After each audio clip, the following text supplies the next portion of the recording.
제가 예전에 중고등학생들을 지도할 때 그 아이들에게 종종 들려줬던 이야기 중에 하나가 뭐냐 하면 인생은 성적으로 결정되는 거 아니다. 인생은 얼마나 멀리까지 내다볼 수 있는 안목을 가졌느냐, 얼마나 여유롭게 영적인 상상력을 가지고 그렇게 멀리 내다보는 시선을 갖는 게 필요하다. 제가 이제 그런 이야기를 종종 들려줬는데 그러면서 꼭 인용한 게 다윗입니다. 다윗이 쓴 시편 23편에 보니까 1절 2절 여호와는 나의 목자시니 내게 부족함이 없으리로다. 그가 나를 푸른 풀밭에 누이시며 쉴 만한 물가로 인도하시는도다. 시골 목동 출신인 다윗이 그 양들을 먹이면서 다른 목동들은 눈에 보이는 푸른 풀밭만 보고 양만 보이는데 다윗은 그런 푸른 풀밭 너머에 계시는 세계, 푸른 풀밭 너머에 계시는 하나님, 거기까지 볼 수 있는 안목이 있었기 때문에, 거기까지 볼 수 있는 영적인 상상력이 있었기 때문에 그 시골 초라한 목동 다윗이 왕이 될 수 있었다. 제가 우리 청소년 아이들에게 이런 이야기를 종종 이제 들려줬는데요. 이런 관점으로 보면은 지금 우리나라에서 펼쳐지는 교육은 안목을 키워주는 교육이 아니지 않습니까? 있는 안목도 죽이는 교육이에요. 쓸데없는 생각하지 말고 그 교과서를 보란 말이야. 암기하라고 암기. 이게 참 가슴 아픈 우리 현실입니다. 이런 현실과 달리 다윗은 비록 현실은 초라하기 짝이 없는 목동에 불과하겠지만 그에게는 이런 멀리 내다보는 영적인 안목이 있었기 때문에 그것이 그를 위대한 왕으로 만드는 그런 결과를 가져왔다.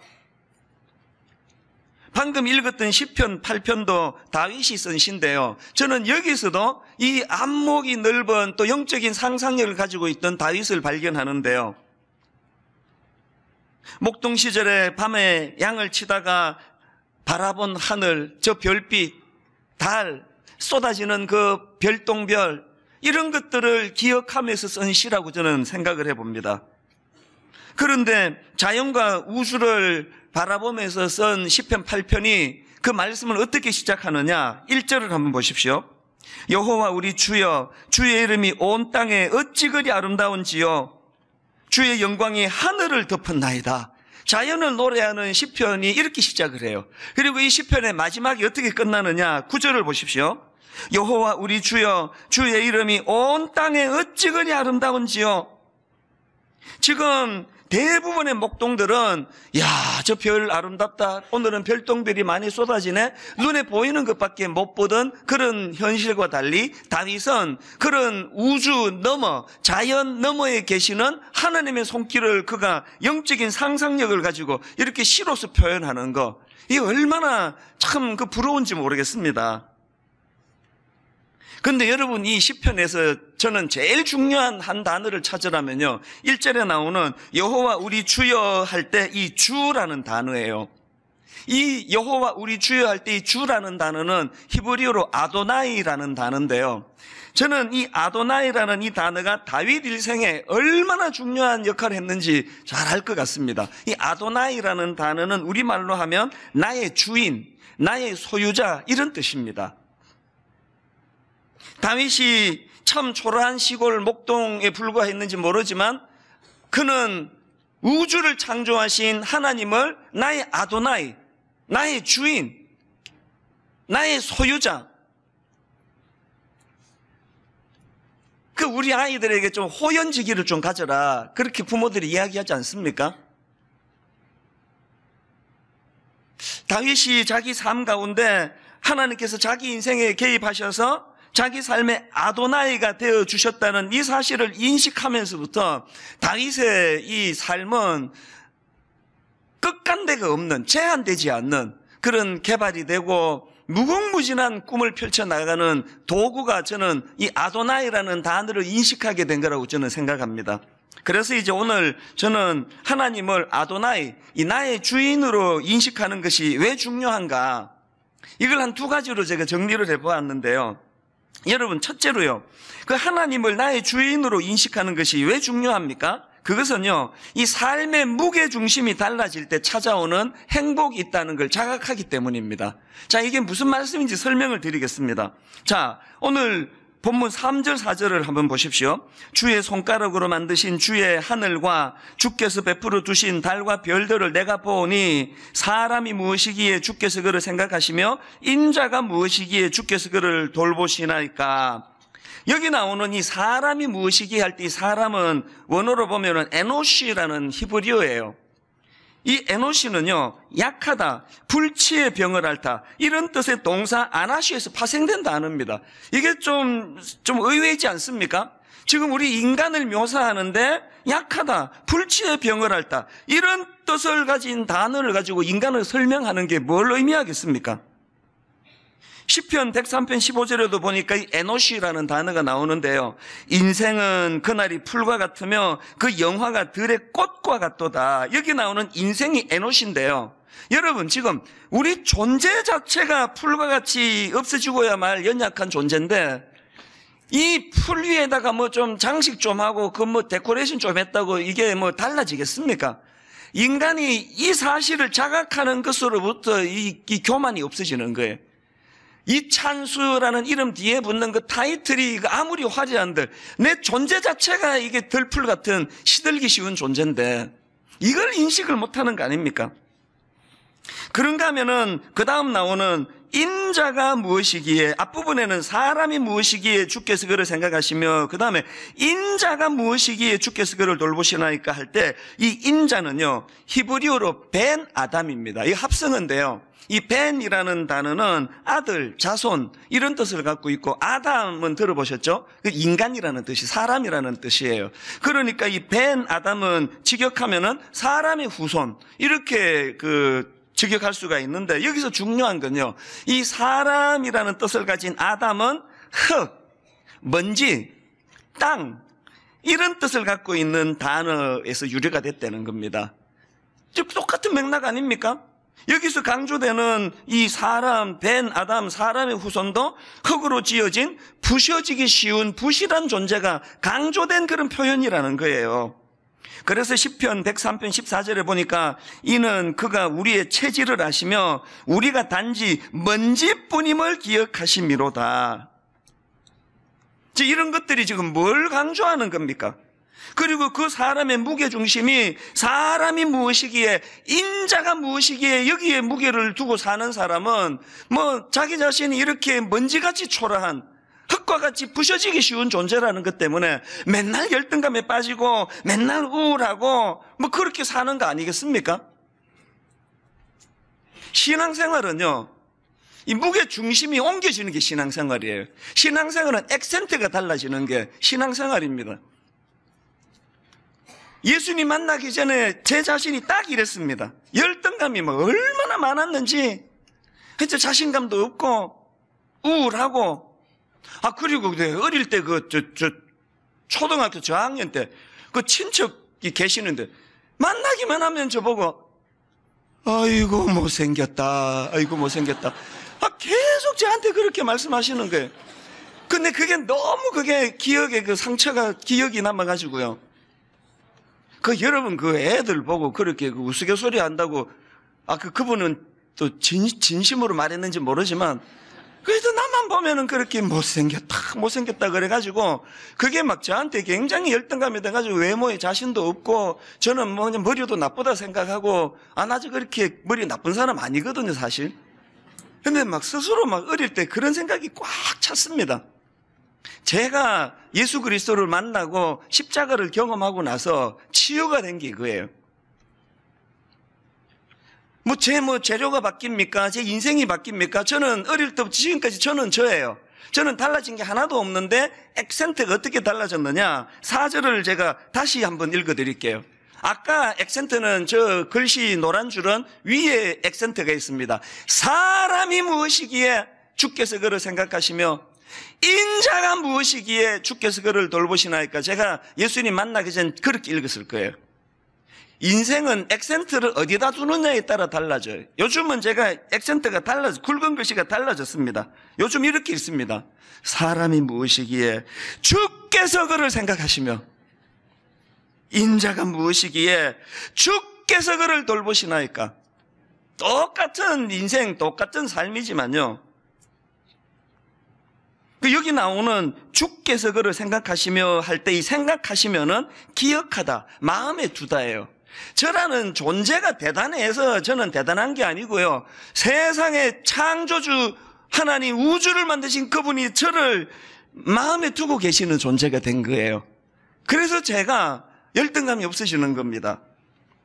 그 다음 나오는 주께서 그를 돌보시나이까 할 때 이 돌보다라는 단어는 파카드라는 단어인데요. 이 단어 역시 돌보다, 방문하다, 보살피다 그런 뜻을 가지고 있거든요. 그러니까 하나님이 기억해 주시는 인생이라는 겁니다. 지난주 말씀드렸던 사도 바울이요. 그가 고린도후서 4장 7절에서 뭐라고 고백했습니까? 우리가 이 보배를 질그릇에 가졌으니 이는 심히 큰 능력은 하나님께 있고 우리에게 있지 아니하면 알게 하려 함이라. 바울이 다메섹 도상에서 예수님 만나기 이전에는 그 질그릇까지 깨지기 쉬운 존재의 액센트가 있었을 거 아닙니까? 열등감이 많으니까 분노도 많고, 분노가 많으니까 공이라는 이름으로 그냥 예수 믿는 사람 잡아 죽이러 다니던 혈기등등한 사람이 바울이었거든요. 그랬던 바울이 예수님을 만나고 액센트가 달라진 거예요. 이 깨지기 쉬운 질그릇 같은 내 존재에 십자가를 통하여 예수 그리스도가 내 인생에 개입해 주심으로 하나님이 내 인생에 아도나이, 주인이 되어 주셨다. 그래서 그 보배 되신 예수 그리스도가 내 안에 오셨다. 무게중심이 달라진 거예요.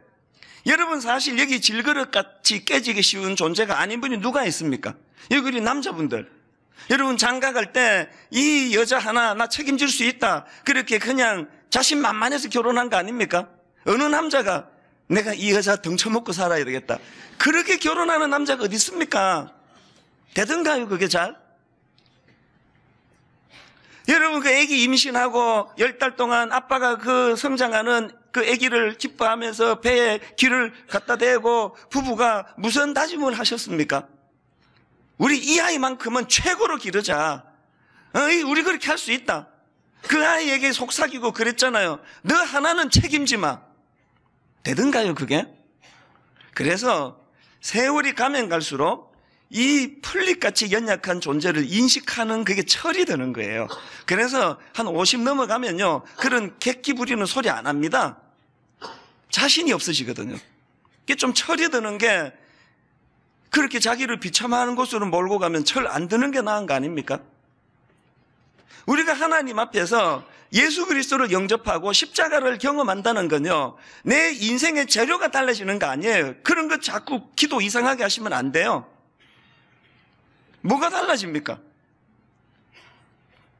최근에 제가 저희 동기 목사님 중에 그 신학 교수님이 계시는데요, 오랜만에 이제 이 목사님 만나서 두런두런 이야기를 하는데, 이제 그분은 나 칭찬하신다고 뭐라고 말하는가 하니까, 자기 장모님이 내 설교를 계속 들으신대요. 그래서 장모님이 이찬수 목사님 설교를 계속 들으신다 그러면서 칭찬한다고 하는 말이 이렇게 장모님이 말씀하신대요. 그 이찬수 목사는 얼굴은 별론데 그 설교는 참 잘해. 그렇게 이야기한다는 거예요. 어린 시절에 트라우마가 확 올라오는 거예요.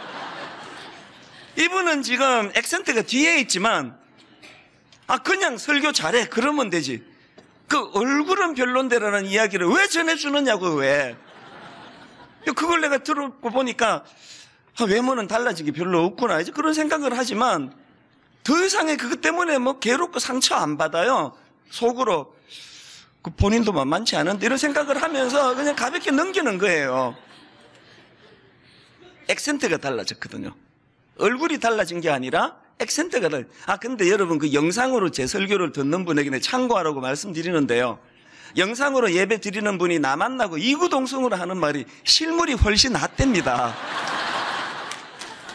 참고로만 해주세요. 우리가 십자가를 통해 얻게 되는 유익은요, 어릴 때 못생겼다 소리 듣던 어떤 사람이 장동건으로 변하는 요술이 아니고요, 어릴 때 못생겼다 소리 듣는 그 얼굴이 하나도 바뀐 게 없어도 장동건보다 더 행복할 수 있어지도록 하는, 그게 신앙이에요. 그래서 신앙의 중심은 액센트가 달라집니다. 깨지기 쉬운 질그릇을 가지고 행복 유무를 가르는 게 아니라, 이 질그릇 같은 연약한 내 삶 속에 보배 되신 예수 그리스도가 내 삶에 오셨기 때문에 이제 난 더 이상 그런 외적인 그런 것 때문에 열등감에 빠지지 않는 상태가 되는 거, 이게 신앙이 자란다는 뜻이거든요. 이게 아까 제가 앞에서 인용해 드렸던 시편 103편 14절도요. 그것만 읽으시면 큰일 납니다. 이는 그가 우리의 체질을 아시며 우리가 단지 먼지임을 기억하심이로다. 이 먼지 같은 놈아. 하나님이 그러려고 주신 말씀이 아니고요. 이 말씀은 바로 앞에 있는 13절과 같이 읽어야 됩니다. 13절을 보십시오. 아버지가 자식을 긍휼히 여긴 같이 여호와께서는 자기를 경외하는 자를 긍휼히 여기시나니 이는 그가 우리의 체질을 아시며 우리가 단지 먼지뿐임을 기억하심이로다. 예수님 알기 전에는 14절밖에 없었습니다. 이 먼지뿐인 인생. 예수님이 내 인생에 개입하고 났더니 이런 먼지 같은 인생을 긍휼히 보시며 돌보아 주시며 기억해 주시는, 한나라는 여인의 삶도 마찬가지 아닙니까? 남편이 아내인 자기 하나로 만족이 안 돼가지고 딴 아내를 또 드리는데, 그 긴장된 예민한 상황에서 그 라이벌인 분인나라는 또 다른 아내는 애 쑥쑥 낳아가지고 그냥 그렇게 해피한데 한나는 아기가 안 생겨요. 그걸 가지고 그 분인나가 얼마나 자기를 조롱하고 괴롭히고, 여성으로서 이런 구도를 안 겪어보셔서 모를 거예요. 죽을 것 같은 낙심 속에 한나가 빠져 있을 때 성경에 보니까 여호와께서 한나를 돌보시사, 이게 파카드예요. 그 눈물을 흘린 한나를 기억하신 하나님, 이것이 한나를 치료하는 출발 아닙니까? 이게 먼 옛날 성경에만 있는 게 아니에요. 지난주 우리는 세례식을 거행했거든요. 저는 그 세례식 자체가 너무 감동이 됐지만 그 중에 간증, 예수 믿은 지 2년밖에 안 되는 성도님이 세례를 받기까지의 그 과정을 간증을 하는데 정말 은혜를 많이 받았습니다. 그분이 자기를 이렇게 소개하시더라고요. 저는 2014년 10월 12일 새생명 축제 기간에 분당 우리 교회를 처음 찾게 된 초신자입니다. 그해 우리 가족에게는 너무도 감당하기 힘든 일이 있었습니다. 7월 어느 날 사랑하는 남편이자 우리 두 아이들의 아빠가 뇌출혈로 쓰러져 의식 불명 상태에 빠졌습니다. 그날 이후 제 삶은 모든 것이 사라져버린 것만 같습니다. 이런 일이 이분에게만 있습니까? 흙처럼 부셔지기 쉬운 인생길에 막 늘 있는 일 아닙니까? 이렇게 위기가 온 거예요. 그 다음 한번 들어보십시오. 왜 나에게 이런 일이 벌어졌을까를 생각할 겨를도 없이 그 당시 매일매일 닥치는 응급 상황은 매일매일 하늘이 무너지는 것을 맞닥뜨리는 것과 같았습니다. 폐혈증, 투석, 기도삽관, 기흉, 위출혈, 쉴 새 없이 벌어지는 응급 상황들이 어떻게 해야 할지 알 수 없게 만들었습니다. 남편의 출혈 부위는 교뇌입니다. 수술도 할 수 없는 부위였고 예후도 가장 안 좋은 부위라고 하였습니다. 모든 것이 최악의 상황을 말해주고 있었습니다. 매일매일 무너지는 마음을 저는 어디에도 의지할 수 없었습니다. 정말 무언가라도 잡지 않으면 살 수 없게 되었을 때에, 그 다음 들어보세요. 불현듯 애들 아빠와 우연히 TV 채널, 옛날에 겪었던 걸 떠올린 거예요. 불현듯 애들 아빠와 우연히 TV 채널을 돌리다 분당 우리 교회 이찬수 목사님 설교 방송을 보게 되었던 날이 떠올랐습니다. 누님 다니시는 교회 목사님이시네? 맞다, 분당 우리 교회. 목사님 성함이 떠올랐고 그래서 함께 방송을 보게 되었던 그날, 설교 내용은 생각이 나지 않지만 애들 아빠가 저 교회는 한번 다녀볼 수 있겠네 하며 지나가며 했던 그 말이 떠올랐습니다. 이게 한나를 돌보시는, 한나와 함께 하셨던, 한나의 눈물을 보셨던 파카드 아닙니까? 어떻게 손을 쓸 수 없는 절망적인 그 상황에서 기억하게 하신 거예요. 그래서 그렇게 교회 가자고 해도 안 가시던 이분이 이제 교회를 찾아왔는데 또 희한하게 그때가 새생명 축제 기간이에요. 자, 그 다음 한번 들어보십시오. 막상 예배당을 찾던 날 문득 두려운 마음이 들었습니다. 내가 마지막으로 무언가를 붙잡고 싶은데 이곳에서도 내 마음이 똑같으면 어쩌나, 그땐 어떻게 하지? 하는 그 두려운 마음이 있었습니다. 그러나 예배당에 들어선 순간 하나님께서는 정말 너무나 이해할 수 없는 위로를 주셨고, 그 자리에 계신 모든 분들이, 나를 알지도 못하는 그 많은 사람들이 제가 기도할 때 남편과 우리 가족을 위해 기도해 주고 있다는 것을 느끼고 한없이 눈물이 흘렀습니다.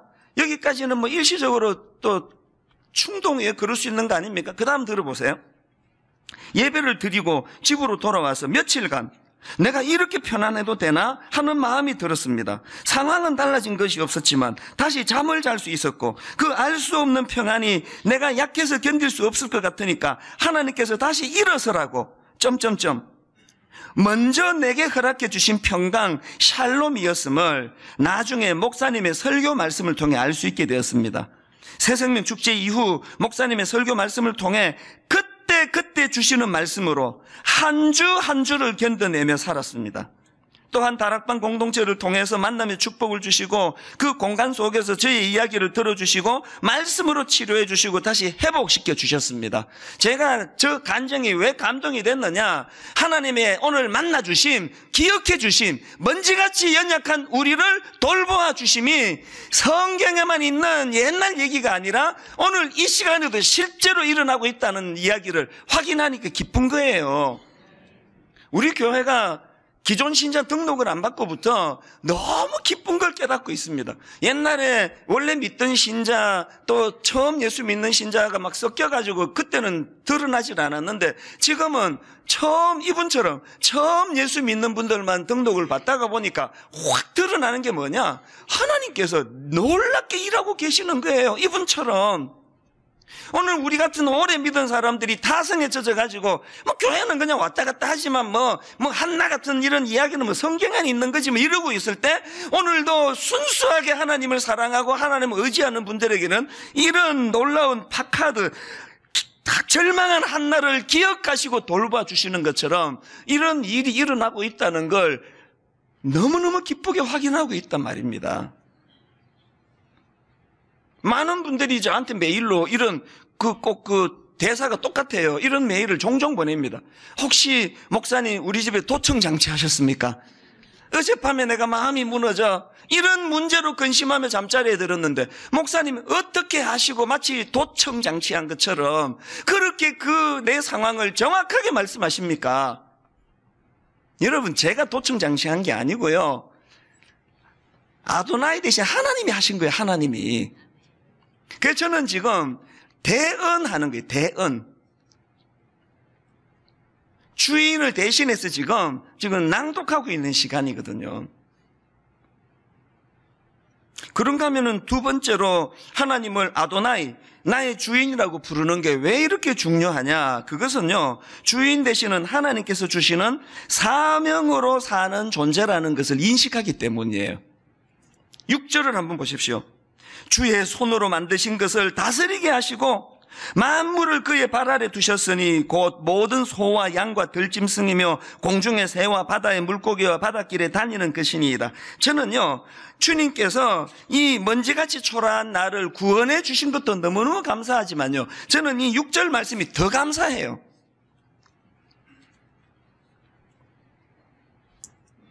제가 강아지를 키우다 보니까 이 강아지가 말이에요, 좋은 주인을 만나가지고 이제 우리 집 강아지는 평생 굶어 죽을 염려 없습니다. 저 절대로 안 굶겨요. 저는 우리 강아지를 키우면서 이제 이 강아지는 나 같은 좋은 주인 만났기 때문에 위험한데 절대 안 갑니다. 안전하게 잘 살 거예요. 그러나 여러분, 제가 우리 강아지에게 못해주는 게 하나 있습니다. 내가 이 강아지를 보면 너무 불쌍해요. 그저 밥은 얻어먹는지 모르겠는데, 위험으로부터는 보호가 되는지 모르겠는데, 사명이 없으니까 하루 종일 그냥 집에서 그냥 주인 나가고 나면은 낑낑거리다가 잠들고, 그러다가 오후에 그 주인이 들어오면은 반가워가지고 어쩔 줄 모르는 게 난 불쌍해요. 그렇게 사는 게 무슨 의미가 있나, 그런 생각이 들 때가 있습니다. 하나님이 만약에 우리를 강아지 취급을 하셔가지고 니는 생각도 하지 말고 나 밥 먹여주잖아 아니 뭐 사명 이런 그 금방진 소리 하지 말고 주는 밥이나 얻어먹고 안전하게 그냥 잘 사는 것으로 만족해. 하나님 우리를 그렇게 대하지 않고 이 시편 8편이 5절로 끝나지 않고 우리를 먼지 같은 우리를 상대하신 하나님께서 주의 손으로 만드신 것을 다스리게 하시도록 사명을 주셨단 말이에요. 그 강아지가 아무리 불쌍해도 제가 할 수 있는 게 아무것도 없습니다. 인간 주인의 한계가 이거예요. 얘가 너무 그 외롭고 불쌍하다고 제가 얘한테 무슨 사명을 주겠습니까? 너 내일부터 나랑 같이 교회 출근하자. 너 부목사 시켜줄게. 그거 안 되잖아요. 하나님께서 오늘 우리에게 사명을 주세요. 사명을. 그래서 힘든 거예요. 우리 애가 한 번씩 이제 기말고사 중간고사 이러면은 우리 강아지를 보고 아이고 네가 부럽다. 너는 공부도 안 해도 되고 그러면은 제가 속으로 아이고 그렇게 하면 살아봐라. 그게 행복한가. 사명이 있어서 괴로운 거거든요. 사명이 있어서 기말시험 준비한다고 힘들고 아픈 거거든요. 오늘 여러분이 아픔이 있으시면 그 사명이 사명. 그 제가 이 사명에 대해서 이제 좀 묵상을 하면서 신문을 펼쳤는데 무슨 기사가 떴느냐 하니까 참 가슴 아픈 사건이 있었지 않습니까? 지난주에 그 관광버스가 그 사고가 나가지고 승객 10명이 사망하고 또 9명이 부상당하는 대형 사고가 일어났는데 그 기사를 보니까 참 가슴이 아픈 게요. 유리를 깨고 나와야 되는데 차 폭발하기 전에 망치를 못 찾아요, 망치를. 그 차 안에 비치해 놓은 망치를 못 찾아가지고요. 그 살아난 사람이 이제 그 이야기하는 게 뭐냐 하면은 그 망치를 찾으려고 휴대전화 불빛을 켜가지고 한참 뒤졌는데 망치를 못 찾았다는 거예요. 이게 뭐 원래부터 없었는지 너무 급하니까 있는데 못 봤는지는 모르지만 제가 그 기사를 보면서 울컥하는 마음이 들었습니다. 이 사명을 묵상하고 있었기 때문에 제가 이런 마음에 독백이 나오더래요. 하나님, 저에게 사명을 주셨다면 제가 그 차 안에 망치 같은 존재가 되고 싶습니다. 여러분 그 평소에 그 망치가 뭐 사람의 눈길이나 끌겠습니까? 그날 그런 사고가 안 났다면은 그 망치가 있는지 없는지 관심도 없었을 거예요. 그런데 결정적일 때 그 보잘것없이 서 있던 그 망치가 죽을 수 있는 사람을 살려내는 도구가 된다는 거예요. 우리가 지금 착각하는 게 뭐냐? 자꾸 사명 그러면 화려한 뭘 생각해. 신문에 이름 나고 막 유명한 대학 나오고 막 교회를 하면 막 큰 교회 만들고 이것만이 사명이 아니에요. 오늘 여러분이 세상적인 기준으로는 눈길을 끌 수 없는 초라한 망치 같은 존재인지 모르지만 오늘 여러분 내면에 하나님이 돌보고 계시고 하나님이 여러분에게 사명을 주셨다면 그래서 제가 하나님 이찬수 목사가 헛멋이 들지 않게 해주세요. 헛멋이. 큰 교회 한답시고 그냥 그들먹거리고 막 화려한 망치가 되고 싶다고 그들먹거리지 말고 교회의 덩치가 크고 작고 이런 것 관계없이 하나님 제가 망치가 되고 싶습니다. 바울이 그런 삶을 산 분 아닙니까? 바울은 그 겸손히 하나님 앞에 자기의 연약함을 누가 자기를 떠받들든지 간에 여러분 고린도전서 15장에 보면은 바울이 부활하신 예수님이 자기를 만나주신 사건을 뭐라고 표현하느냐? 고린도전서 15장 8절을 보십시오. 맨 나중에 만삭되지 못하여 난자 같은 내게도 보이셨느니라. 이 글을 쓸 당시로 바울은요 저 같은 동네교회 목사가 아니에요. 이 고린도전서 15장 8절을 공동 번역으로 보니까 그리고 마지막으로 팔삭둥이 같은 나에게도 나타나셨습니다. 현대인의 성경으로 보니까 맨 나중에 부족하기 짝이 없는 내게도 나타나셨습니다. 바울이 가지고 있는 겸손이 뭐예요? 누가 자기를 대사도라고 떠받들던 관계없이 먼지 같은 나를, 자격 없는 나를 팔삭둥이 같은 나에게 주신 그 은혜에 대한 감격. 그래서 오늘 설교 제목을 낚아짓게 뭐라고? 이 낚아짓게 뭐라고? 주께서 돌보아 주시고 권면하시고 우리에게 이 감격이 사라질 때 풀잎 같은 자기 존재를 망각하기 때문에 불행해지는 거예요. 바울은 사실 세상 사람들이 누가 바울처럼 살겠습니까? 사명 때문에 감옥을 내 집 떠나들듯 떠나들고 두들겨 맞고 장가도 못 가고 그 화려한 인생이라서 우리가 존경합니까? 비록 망치같이 초라하고 보잘것없는 인생을 살았지만 그는 결정적인 위기가 올 때 사람을 살려내는 망치 같은 가치 있는 사명을 가졌고 그것을 살아냈기 때문에 우리가 존경하는 거 아니겠습니까? 그래서 그가 행복했던 거 아니겠습니까? 이건 오늘 본문을 기록한 다윗도 똑같습니다.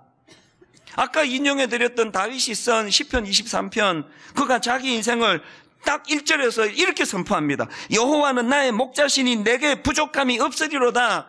성경 공부해 보니까 다윗은 이렇게 말하면 안 되는 인생을 살았습니다.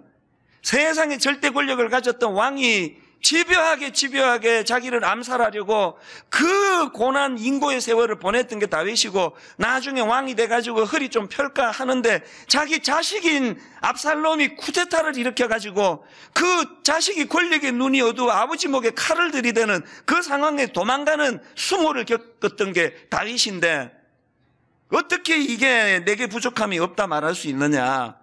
그가 안목을 가지고 2절부터 자기 인생을 말하는 걸 한번 들어보십시오. 그가 나를 푸른 풀밭에 누이시며 쉴만한 물가로 인도하시는도다. 내 영혼을 소생시키시고 자기 이름을 위하여 의의 길로 인도하시는도다. 자기에게는 아도나이, 내 주인 되시는 하나님이 계셔서 자기를 인도해서 어떤 굴곡의 삶이 오든지 자기는 행복했다는 거예요. 4절에 보니까 인생의 위기가 찾아옵니다. 내가 사망의 음침한 골짜기로 다닐지라도 해를 두려워하지 않을 것은 내가 강력한 파워를 가졌기 때문이다가 아니에요. 내가 사망의 음침한 골짜기로 다닐지라도 해를 두려워하지 않을 것은 주께서 나와 함께 하심이라. 아도나이 되시는 하나님이, 주의 지팡이와 막대기가 나를 안위하시나이다. 그래서 그의 삶을 5절에서 이렇게 결론 짓습니다. 주께서 내 원수의 목전에서 내게 상을 차려주시고 기름을 내 머리에 부으셨으니, 자기 인생의 결론이 이거예요. 내 잔이 넘치나이다. 그럼 되는 거 아닙니까? 여러분, 우리 인생을 마무리할 때 내 인생을 첫 출발이 여호와는 나의 목자시니 내게 부족함이 없으리로도 시작하고, 내 인생 마무리를 내 잔이 넘치나이다 그렇게 하고 죽을 수 있다면 이보다 행복한 인생이 있겠습니까? 근데 여러분, 이 시편 23편은 그렇게 하고 끝내야 될 것 같은데 뒤에 사족이 하나 더 붙어 있습니다. 6절. 내 평생의 선하심과 인자하심이 반드시 나를 따르리니 내가 여호와의 집에 영원히 살리로다. 지난주 말씀드리지 않았습니까? 십자가는 이 땅에서 어떤 가이드와 인도를 통해 내가 이 땅에서 안전하게 잘 사느냐의 그 문제가 핵심이 아니라, 진짜 복음의 핵심은 이 땅에서 이런 인도하심을 맛배기로 받기 때문에 우리가 확신하는 건 뭡니까?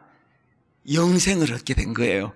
내가 이제 죽으면 내가 여호와의 집에 영원히 거할 수 있는 그런 존재가 되었다는 걸 확신하는 게 이게 신앙이에요. 그렇기 때문에 십자가를 통해 얻을 수 있는 가장 큰 선물은요, 우리 영혼이 죽음의 저주로부터 자유하게 됐다는 거예요. 그래서 바울이 이렇게 선포하지 않습니까? 고린도전서 15장 55절, 사망아 너의 승리가 어디 있느냐? 사망아 내가 쏘는 것이 어디 있느냐? 죽음의 두려움으로부터 자유한 사람의 선포거든요. 이 십자가 복음이 주는, 저는 오늘 두 갈래 복을 빌어드리고 싶은데요.